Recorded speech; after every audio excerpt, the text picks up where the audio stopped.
जगत विजय न्यूज में आपका स्वागत है। मैं हूं आपके साथ वीना। कांग्रेस नेता राहुल गांधी मंगलवार को भोपाल के दौरे पर थे। मौका था कांग्रेस के संगठन सृजन अभियान का। इस दौरान उन्होंने मुख्यालय में लगी अपनी दादी की प्रतिमा पर पुष्प अर्पित किए, लेकिन जूते उतारना भूल गए। अब जूते पहने हुए पुष्प अर्पित करते हुए राहुल गांधी का वीडियो सोशल मीडिया पर वायरल हो गया और विवाद खड़ा हो गया। आइए दिखाते हैं पूरी खबर। कांग्रेस नेता राहुल गांधी बीते दिनों मध्य प्रदेश के दौरे पर थे।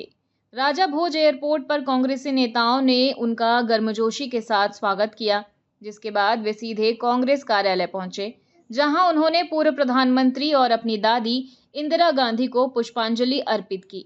लेकिन इस दौरान उन्होंने एक बड़ी गलती कर दी। उन्होंने अपनी दादी इंदिरा गांधी को जूते पहनकर ही फूल अर्पित कर दिए, उनका अपमान कर दिया। इस मामले को लेकर अब मध्य प्रदेश की सियासत गर्मा गई है।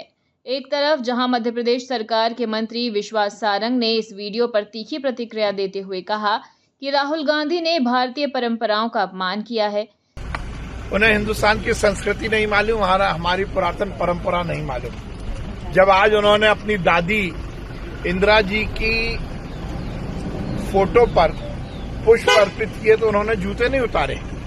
जूते पहनकर पुष्प अर्पित करने की जगह पुष्प फेंककर प्रतिमा पर पुष्पों को फेंका, ये हमारी संस्कृति के खिलाफ है।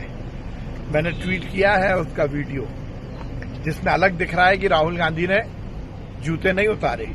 श्रद्धांजलि देते समय जूते नहीं उतारे और फूल अर्पित नहीं किए, बल्कि फेंके हैं। उन्होंने इसे इटली की संस्कृति बताकर कटाक्ष किया।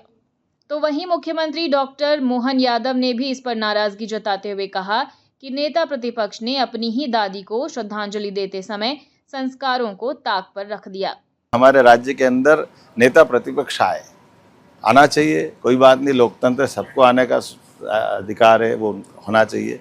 लेकिन दादी जी के लिए उनने पुष्पांजलि करी और जूते नहीं खोले, मेरे को थोड़ा जचा नहीं है, थोड़ा हमारे संस्कार के विरुद्ध है। उनको इस सब से ध्यान रखना चाहिए। हालांकि कांग्रेस की तरफ से इस विवाद पर अभी कोई आधिकारिक बयान सामने नहीं आया है।